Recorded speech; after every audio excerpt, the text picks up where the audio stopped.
সম্মানিত মুসলমান ভাই বোনেরা, আসসালামু আলাইকুম। আপনারা এখন যে জায়গাটি দেখতে পাচ্ছেন, এটা একটা কবরস্থান। এটার নাম হচ্ছে মাকবারা মোয়াল্লা, আরবিরা বলে, আর মানে কবরস্থান মোয়াল্লা, ঠিক আছে।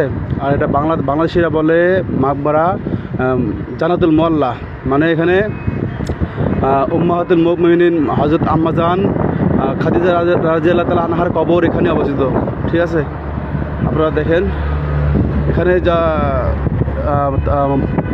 খাদিজা রাদিয়াল্লাহু তাআলা আনহার কবর এখানে আছে, দেওয়া আছে। এখানে পাথর দেখতে পাচ্ছেন, এগুলো সব কবর। একটা কবর এখানে সব পাথর দিয়ে, ঠিক আছে।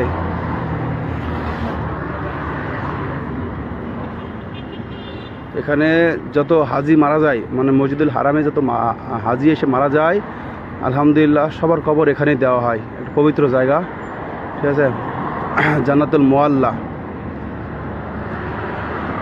এই জায়গাতেই মা খাদিজা রাদিয়াল্লাহু তাআলা আনহার কবর দেওয়া আছে। আপনাকে একটু লোকেশন দিতেছি।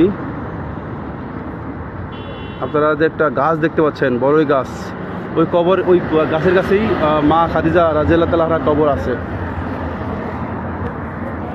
ঠিক আছে। এটার দুটো অংশ দেখেন, আজ লাশ দাফন করা হয়েছে, সব লোকজন আসতেছে। এর ভিতরে যাওয়া আমাদের জন্য নিষেধ। পিছনে মসজিদুল হারামের ক্লক টাওয়ার, আর ফের ওখানে একটা ব্যারিকেড দেখতে পাচ্ছেন, ওটাও জান্নাতুল মোয়াল্লার একটা অংশ।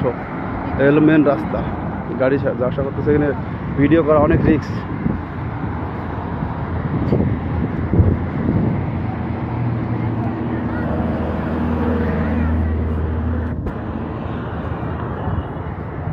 দেখেন গাছটা দেখা আছে, গাছটা ক্লিয়ারভাবে দেখা আছে, ঠিক আছে।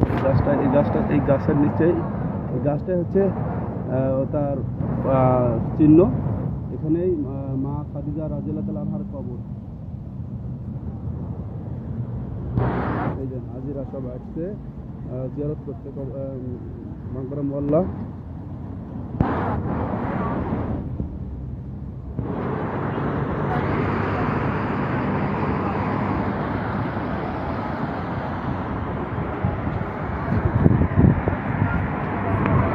সবাই হলো জিয়ারত করতেছে, হ্যাঁ, জিয়ারতের দোয়া করতেছে।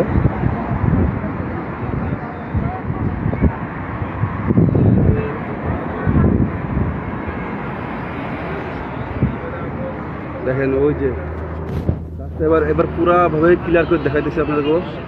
এই যে এখানে হচ্ছে মা খাদিজা রাদিয়াল্লাহু তাআলা আনহার কবর। ওখানে যাওয়া পুরোভাবে নিষেধ, সবসময় তালাবদ্ধ থাকে, হ্যাঁ। এই দেখেন কবর। এখন একটা জানাজা ছিল, জানাজা করেছে লোকজন, সব চলে আসতেছে।